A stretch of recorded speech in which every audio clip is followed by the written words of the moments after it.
Bismillahirrahmanirrahim. Assalamu alaikum. Welcome back. Electromagnetism lecture number 3, magnetic flux and flux density. What is mean by magnetic flux? Flux is a Latin word. जिस तरह मैंने electric flux में explain किया था कि flux एक Latin word है और इसका मतलब है फ्लो। ठीक है, इलेक्ट्रिक फ्लक्स की तरह ये भी है, जिस तरह आप लोगों ने उधर पढ़ा है कि when electric field lines passing through a specific area then is called electric flux. फिर मैग्नीट्यूड ऑफ इलेक्ट्रिक फ्लक्स आप लोगों ने कुछ इस तरह फाइंड आउट किया था, इस तरह पढ़ा था कि the dot product of electric field intensity and vector area is known as electric flux. Exactly same उसी तरह है कि when magnetic field lines passing through a specific area or a vector area, so that is called magnetic flux. The field lines एक खास area से पास हो जाए, field lines एक खास एरिया से पास हो जाए, so the dot product of that field intensity and vector area, उसको हम क्या कहते हैं, मैग्नेटिक फ्लक्स कहते हैं। क्लियर होगी बात? क्या तो सिंपल डिफिनेशन आ गया, ठीक है, कि when magnetic field lines passing through a specific area is known as magnetic flux.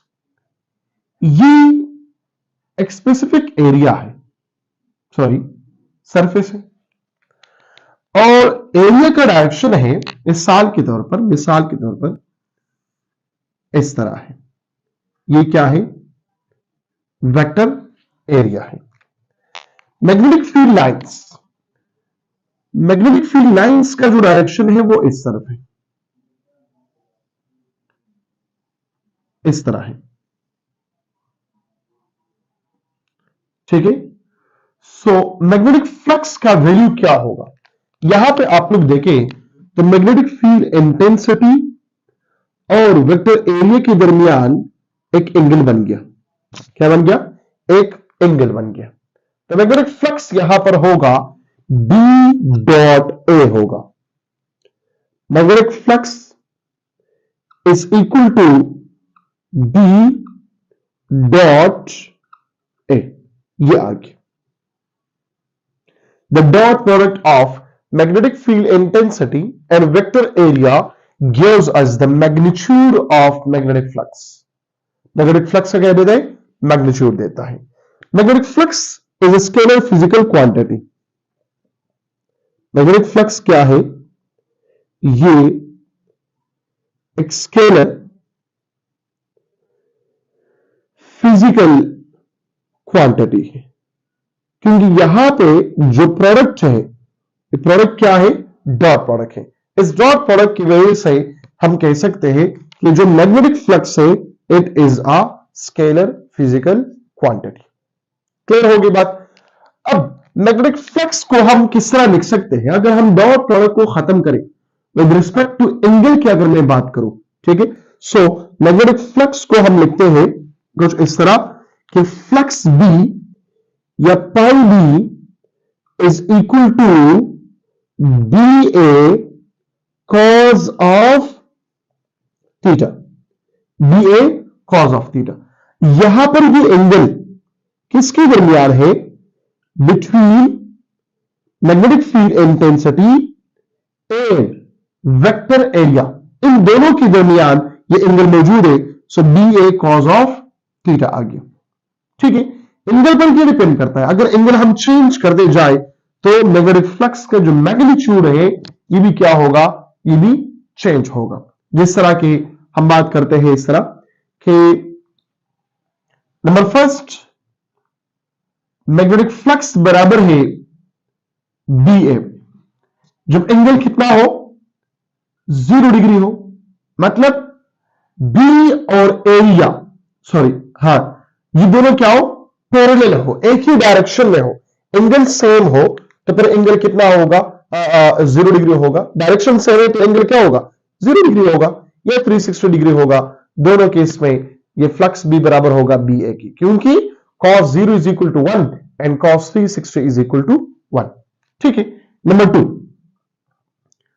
Flux B ये बराबर होगा √3 डिवाइडेड बाई 2 ऑफ बी ए के बराबर होगा, या हम कहते हैं कि 0.8666 इंटू बी ए के बराबर होगा। कब ये बराबर होगा? जब एंगल बिटवीन बी और एरिया बी एंड एरिया ये कितना हो जाए? 30 डिग्री हो जाए। क्यों? क्योंकि cos 30 डिग्री ये बराबर है √3 डिवाइडेड बाई 2। इसके साथ लिखे cos of 30 degree is equal to √3 divided by 2। Clear होगी बात? Now number 3, flux B is equal to B A divided by √2 होगा। अब ये कौन से एंगल पे? कि एंगल बिटवीन बी और एरिया ये कितना हो जाए? ये 45 डिग्री हो जाए, क्योंकि cos of 45 degree is equal to 1 divided by √2। या इसको हम लिख सकते हैं 0.707 ऑफ बी इंटू ए। ये आ गया। क्लियर होगी बात? एंगल को फर्दर चेंज करें, 60 डिग्री करें, सो cos 60 हाफ के बराबर है, so B A divided by 2 के बराबर है। तो एंगल इस केस में क्या होगा? 60 डिग्री के बराबर है। तो cos ऑफ 60 डिग्री ये बराबर है किस चीज के? 1/2 के बराबर, या 0.5 of B A. So maximum case कहां पर है? जब एंगल कितना हो? 0 डिग्री हो। एंगल कितना हो? 0 डिग्री हो। ये जो वैल्यू है जनरली अगर मैं लिखूं तो जनरली मैं इसको इस तरह लिख सकता हूं कि फ्लक्स बी ये बराबर है flux maximum into cos of theta. Flux maximum into cos of theta, क्योंकि ये जो बी ए है इसकी जगह मैंने क्या पुट किया? ये फ्लक्स मैक्सिमम पुट किया और ये फ्लक्स बी अपनी जगह पर आ गया। तो ये फ्लक्स बी क्या है? ये इंस्टेंटेनियस वैल्यू है। कौन सा वैल्यू है? इंस्टेंटेनियस वैल्यू है। एंगल के साथ ये वैल्यू क्या करता है? चेंज करता है। और ये जो फ्लक्स मैक्सिमम है ये तो ऑलरेडी मैंने लिखा भी है ऊपर, यहां पे दोबारा लिखा, मैक्सिमम वैल्यू है। यहां पर एंगल कितना होगा? हमेशा के लिए 0 डिग्री या 360 डिग्री होगा। Is it clear? नाउ ये एंगल पर इस तरह डिपेंड करता है। इसके बाद जो फ्लक्स बी है ये डायरेक्टली प्रोपोर्शनल है बी के साथ। अगर हम मैग्नीट्यूड ऑफ बी को ज्यादा करें, मैग्नेटिक फील्ड इंटेंसिटी को बढ़ाए, तो फ्लक्स क्या होगा?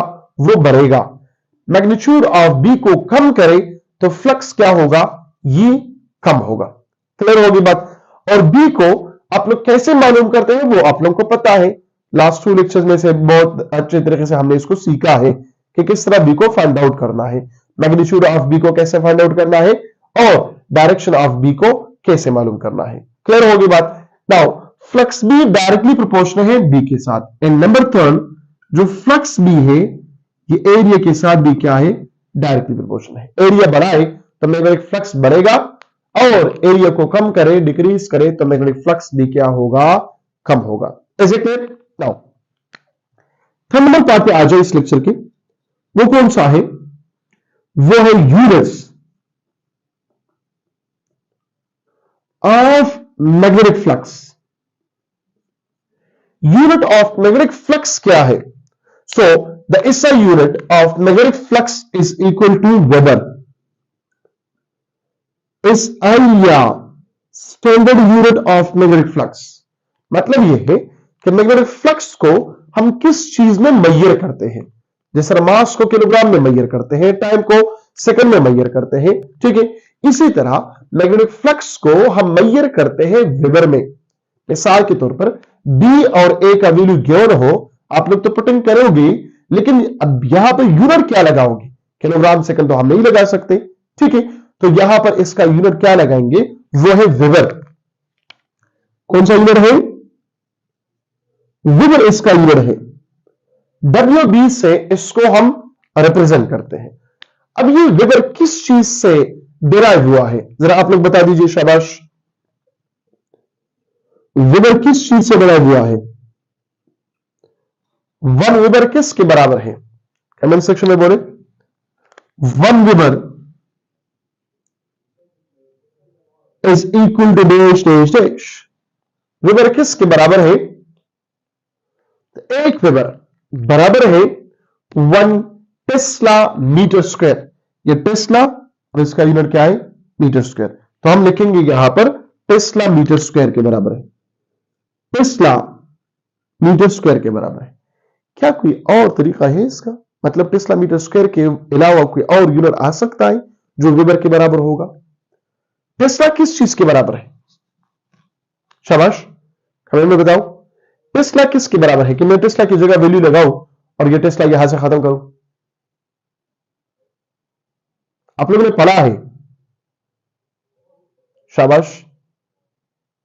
फिर बात में आसान करता हूं, लेकिन अभी आप लोग बताएं टेस्ला किस चीज के बराबर है? Force per unit area, per unit length, per unit current. So newton per ampere per metre. तो यहां पर लिखेंगे newton metre per ampere. 1 weber ये बराबर है न्यूटन मीटर पर एम्पेयर, क्योंकि टेस्ला बराबर है Newton per ampere per metre. तो 1 मीटर मीटर के साथ उड़ गया तो आगे न्यूटन मीटर पर एम्पेयर। अब देखो यहां पे एक जबरदस्त क्वेश्चन बनता है। कैसे? Energy per unit current gives you the same dimension as that of dash dash dash, the product of E and A, the product of B and A, the product of G and A, या none of above। बोले शाबाश। Work done पर unit current किस चीज का dimension देता है? लिखिए अपने साथ ये वैल्यू, ठीक है। Work done per unit current gives you the same dimension as that of, option number A, the product of capital E and capital A, option B, the product of capital B and capital A, number 3, the product of capital G and capital A, and number 4, none of above। कौन सा option यहां पर correct है वो option आप लोग बता दीजिए। बस लिखो कि कमेंट सेक्शन में इस तरह लिखे कि energy per unit current is equal to B A या ई ए या जी ए के बराबर है। क्लियर होगी बात? ये अपने साथ लिखे। Now base unit of magnetic flux क्या होगा? Number 3, base unit. मतलब वेबर को in term of base physical quantity, in term of base unit हम कैसे लिखेंगे? सो न्यूटन किसके बराबर है? किलोग्राम मीटर पर सेकंड स्क्वायर के बराबर है। न्यूटन की जगह हमने लिख दिया किलोग्राम मीटर पर सेकंड स्क्वायर लिख दिया। मीटर पर एम्पेयर अपनी जगह पर आएगा, तो ये आ गया multiply by metre divided by ampere. तो किलोग्राम ये अपनी जगह पर आ गया, मीटर मल्टीप्लाई बाय मीटर ये आ गया मीटर स्क्वायर, एम्पेयर अपनी जगह पर और सेकंड स्क्वायर अपनी जगह पर, ये आ गया। ये क्या है? ये आगे base unit of magnetic flux. Now number 4th unit of magnetic flux कौन सा है? That is CGS unit of magnetic flux. So what is the CGS unit of magnetic flux? That is Maxwell. क्या है? Maxwell. Max से हम denote करते हैं और हम यहां पर लिखते हैं कि 1 वेबर ये बराबर है 10 पावर 4 मैक्स के बराबर है। 1 वेबर ये बराबर है 10 पावर 4 मैक्स के बराबर है। अब मैक्स किस चीज के बराबर है? जिस तरह आपने लिख दिया है weber is equal to tesla metre square, तो मैक्स बराबर होगा किस चीज के? मैक्स बराबर होगा, देखो टेस्ला की जगह आएगा गॉस, मीटर स्क्वायर की जगह आएगा क्या? सेंटीमीटर स्क्वायर आएगा। क्लियर होगी बात? न्यूटन की जगह आ जाएगा डाइन, मीटर की जगह क्या आ जाएगा? मीटर की जगह आ जाएगा क्या? मीटर का सीजीएस यूनिट क्या है? सेंटीमीटर है, तो आ जाएगा क्या? सेंटीमीटर। और एम्पेयर की जगह क्या आएगा? एम्पेयर की जगह आएगा Biot. Biot is the CGS unit of current. फिर यहां पर किलोग्राम की जगह आ जाएगा ग्राम, मीटर स्क्वायर की जगह आ जाएगा सेंटीमीटर स्क्वायर, एम्पेयर की जगह आ जाएगा बायोट, और सेकंड स्क्वायर अपनी जगह पर। तो ये क्या आ गया? CGS unit of magnetic flux आ गया। क्लियर हो गई बात? Now dimension of magnetic flux क्या होगा? Dimension of magnetic flux. तो डायमेंशन ऑफ मैग्नेटिक फ्लक्स हम हमेशा के लिए, देखो डायमेंशन हम हमेशा के लिए बेस यूनिट से ही लिखते हैं। तो बेस यूनिट क्या है? किलोग्राम मीटर स्क्वायर पर एम्पेयर पर सेकंड स्क्वायर। तो किलोग्राम की जगह क्या आ जाएगा? किलोग्राम की जगह आ जाएगा एम, ठीक है। मीटर स्क्वायर की जगह आ जाएगा एल स्क्वायर, सेकंड स्क्वायर की जगह आ जाएगा टी पावर -2, और एम्पेयर पावर -1 ये अपनी जगह पर आ गया। तो ये आ गया क्या? डायमेंशन ऑफ मैग्नेटिक फ्लक्स आ गया। क्या आ गया? Dimension of magnetic flux. Clear होगी बात? ना कुछ एमसीक्यूज इस पे सॉल्व करते हैं। मैग्नेटिक फ्लक्स पे सिंपल एमसीक्यूज किस तरह आते हैं? एक तो आ गया मैग्नेटिक फील्ड इंटेंसिटी इतना है, एरिया इतना है, ठीक है। मैग्नेटिक फ्लक्स कितना होगा तो आप लोग इजीली मालूम कर सकते हैं, ठीक है। सिर्फ वैल्यू पुट करें, flux is equal to B A, जो मैक्सिमम वैल्यू हम लिखते हैं, ठीक है। लेकिन अब यहां पर अगर कुछ क्वेश्चन इस तरह आ जाए,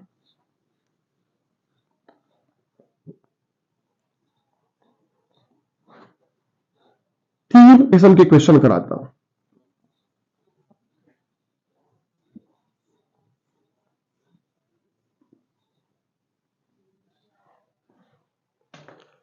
क्वेश्चन नंबर 1,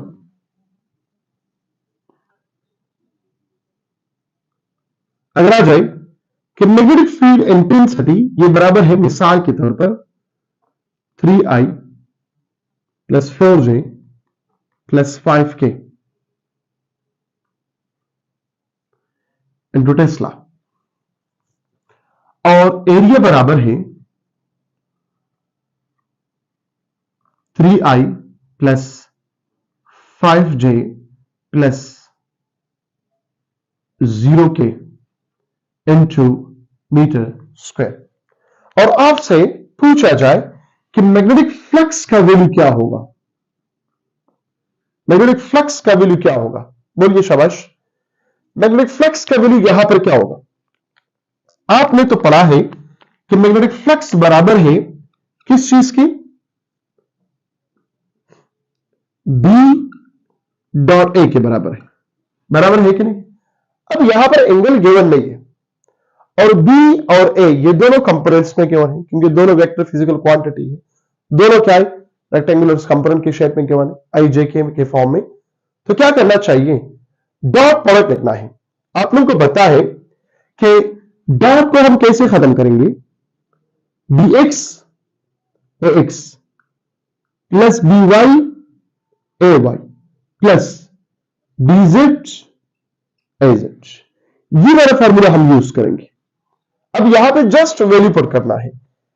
BX तो कितना है? 3, AX कितना है? 3, प्लस BY कितना है? 4, AY कितना है? 5, BZ कितना है? 5, AZ कितना है? 0। कितना हो जाएगा? 9 + 20 + 0 that is equal to 29 weber. Value आ गया क्या? 29 वेबर आ गया। क्लियर होगी बात? Now question number 2। क्वेश्चन 2 क्या है? अगर आ जाए कि B बराबर है मिसाल के तौर पर 3I + 4J इंटू टेस्ला, और एरिया का वैल्यू है 4 सेंटीमीटर स्क्वायर, और आपसे पूछा जाए कि फ्लक्स B का वैल्यू क्या होगा? फ्लक्स B का वैल्यू क्या होगा? हम मैक्सिमम केस लिखेंगे कि फ्लक्स B बराबर है B इंटू A के बराबर है। जब एंगल गिवन ना हो तो फिर हम डायरेक्ट मैक्सिमम वैल्यू लगाएंगे।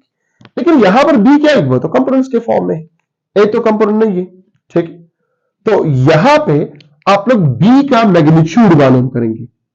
मैग्नीट्यूड ऑफ B ये बराबर होगा BX² plus D Y square whole under root. तो डी एक्स स्क्वायर क्या है 3 square plus D Y square क्या है 4 square. So 9 plus 16 25 and 25 under root that is equal to 5। तो यहां पर वैल्यू लगाना है 5 मल्टीप्लाई बाय 4 और सेंटीमीटर स्क्वायर है, यहां पर क्या लगाना है? शाबाश, जरा आप लोग बता दीजिए कमेंट सेक्शन में, फिर मैं बताता हूं। 4 सेंटीमीटर स्क्वायर है तो मैं क्या लगाऊं? 5 multiply by 4 multiply by what? Comment में बताएं। You have only 10 second. शाबाश। 5 multiply by 4 multiply by 10 power.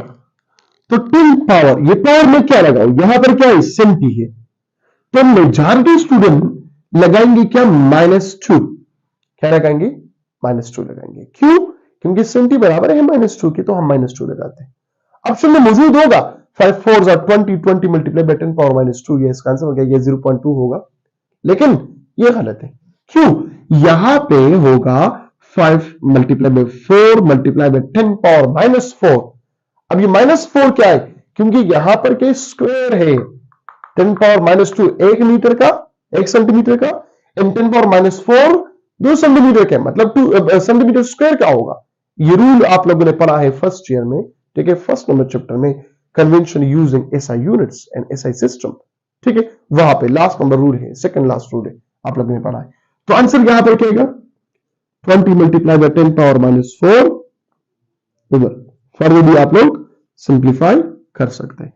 Clear हो गई बात? नाउ अब यहां पर थर्ड नंबर क्वेश्चन, इसमें आ सकता है कि b का वैल्यू है मिसाल के तौर पर 4j plus 3i plus 16k into tesla, और एरिया का वैल्यू है 2 मीटर स्क्वायर along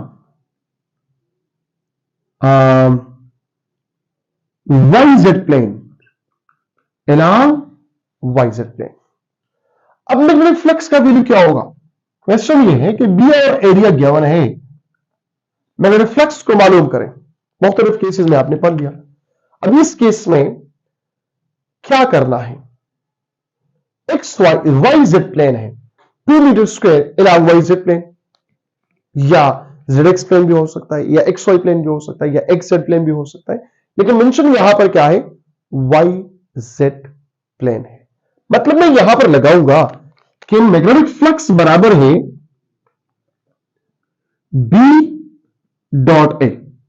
B बराबर है 4j plus 3i plus 16k dot area में लगा दिया 2, लेकिन इस 2 के साथ क्या लगाओ? I लगाओ, J लगाओ, Z लगाओ, ठीक है। क्यों? क्योंकि वहां पे तो YZ प्लेन है, तो YZ प्लेन के साथ जो परपेंडिकुलर होगा वो कौन है? X है कि नहीं? जो Y और X का प्लेन हो, देखो ये Y, ये Z और ये Y, ये प्लेन है, तो इसके साथ परपेंडिकुलर कौन सा होगा? X होगा कि नहीं होगा? X होगा। तो एरिया का डायरेक्शन किस तरफ है? इस तरफ है, क्योंकि ये ऑलवेज परपेंडिकुलर होगा, ठीक है। तो along Y and Z plane, तो along YZ प्लेन ये आगे, तो ये आगे X। क्लियर हो रही है बात? दोबारा सुने, Y और Z प्लेन आ गया, सॉरी, Y और Z प्लेन आ गया, तो आप लेंगे X। X और Z आ गया तो आप लेंगे Y, ठीक है। X और Y आ गया तो आप लेंगे Z एक्सिस। तो यहां पर क्या है? YZ है, तो हम लेंगे क्या? I लेंगे। तो 2 into I into metre square, और यहां पर टेस्ला तो क्या आ गया? 4 2 खत्म, क्योंकि J कंपोनेंट है। J dot I 0, I dot I 1, so 3 2 6, J dot K dot I 0, तो ये आ गया 6 वेबर। वैल्यू आ गया क्या? 6 वेबर आ गया। तो इस किस्म के क्वेश्चंस आ सकते हैं किस चीज पर? मैग्नेटिक फ्लक्स के ऊपर आ सकते हैं। क्लियर हो रही है बात? नाउ इसके बाद एक और वैल्यू है, वो अपने साथ याद रखें।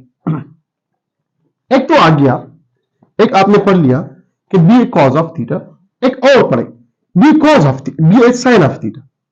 दोनों फर्क सीखो। अगर एक क्वेश्चन आ जाए और वो ये क्वेश्चन क्या हो, गौर से देखें। क्वेश्चन है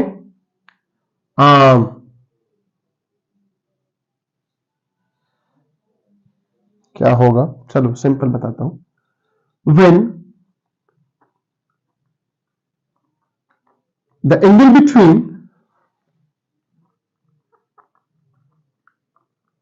surface area and magnetic field intensity is 30 degree, then magnetic flux will be। तो मैग्नेटिक फ्लक्स क्या होगा? Option number A B A, option B under root T by 2 into B A, option C 1 divide by under root 2 into B A, and option D ये होगा क्या? 0। अब majority student सब ये वाला फॉर्मूला यूज करते हैं डायरेक्ट कि flux B is equal to B A cos of theta. सही है, ये फॉर्मूला यूज करना सही है, लेकिन वैल्यू लगा दे 30 डिग्री। 30 डिग्री नहीं लगाना, 60 डिग्री लगाना है। अब 60 डिग्री क्यों लगाना है? क्योंकि यहां पर जो मेंशन है स्टेटमेंट में, ये है क्या? ये क्या एरिया है, और ये क्या है? मैग्नेटिक फील्ड लाइंस है। मिसाल के तौर पर ये मैग्नेटिक फील्ड लाइंस है। क्वेश्चन में है कि सरफेस एरिया और बी के दरमियान 30 डिग्री है। सरफेस एरिया, इस एरिया के साथ, तो वेक्टर के साथ ये जो एंगल बनाएगा वो कितना होगा? वो 60 डिग्री होगा। वो कितना होगा? 60 डिग्री। देखो आसान अल्फाज में समझाता हूं। ये आ गया surface area, sorry vector area. क्या आ गया? Vector area. अब यहां पर अगर मैं कहूं 0 डिग्री, क्या कहूं? 0 डिग्री, तो मैं ज्यादा स्टूडेंट क्या कहेंगे? ये मैक्सिमम केस है, ये बी ए आ गया। क्या आ गया? बी आ गया। हालांकि ये मैक्सिमम केस नहीं है, ये क्या है? 0 है। क्यों? सरफेस एरिया है। तो जब सरफेस एरिया है, ठीक है, तो इसका मतलब यह है कि मैग्नेटिक फील्ड लाइंस का डायरेक्शन इस तरफ है। तो अब देखें, ये सरफेस के साथ क्या एंगल बनाता है? 0 डिग्री, स्ट्रेट है ना। लेकिन जो वेक्टर एरिया है इसके साथ एंगल कितना बनाता है? 90 डिग्री बनाता है। तो दोनों केस में यहां पर cos 90 इज इक्वल टू 0, या दूसरा जो वर्ड यूज करेंगे sin 0 इज इक्वल टू 0। तो एक फॉर्मूला और भी याद करें इसके लिए कि एक शॉर्टकट है, ये फिजिकली ये गलत है। B A sine of theta, B A sine of theta, ये एंगल किसके दरमियान है? Angle between B and surface area के दरमियान है। बी एंड सरफेस एरिया के दरमियान है। Is it clear? बी और सरफेस एरिया के दरमियान है। अब यहां पर देखिए, ये तो एंगल है बी और ए के दरमियान है, वो सरफेस एरिया के दरमियान है। अगर यहां पर सरफेस के साथ ये 0 डिग्री है तो कॉस के साथ ये क्या होगा? 90 होगा। अगर ये 30 डिग्री है तो ये 60 डिग्री होगा। अगर ये 60 है तो ये 30 होगा। अगर ये 45 है तो ये भी 45 होगा। 45 पे दोनों क्या है? सेम है। अगर ये क्या है? 90 है तो ये क्या होगा? 0 होगा। अगर ये 0 है तो ये क्या होगा? 90 होगा। वो वैल्यू आप लोगों को पता है, ठीक है। तो एक एंगल आ गया angle between B and vector area, और एक आ गया angle between B and surface area, surface area. तो सरफेस एरिया के दरमियान बी ए साइन थीटा और वेक्टर एरिया के दरमियान क्या होगा? B A cos of theta. तो ये आ गया क्या? मैग्नेटिक फ्लक्स आ गया। नाउ दूसरा है मैग्नेटिक फ्लक्स डेंसिटी। तो मैग्नेटिक फ्लक्स डेंसिटी क्या है? Flux density, what is flux density? हम कहते हैं ना, flux per unit area is known as flux density. Magnetic flux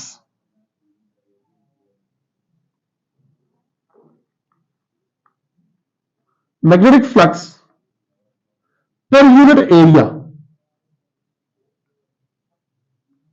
is called flux density. Magnetic flux per unit area is known as magnetic flux density. देखो flux B ये बराबर है किस चीज के, B इंटू एरिया के बराबर है. सो D बराबर होगा magnetic flux per unit area. अगर आपको याद है तो ऑलरेडी उसको हमने पढ़ा है लेक्चर नंबर फर्स्ट में, मैग्नेटिक फील्ड में, unit of magnetic field intensity या मैग्नेटिक इंडक्शन में. ठीक है, याद है उसमें टेस्ला.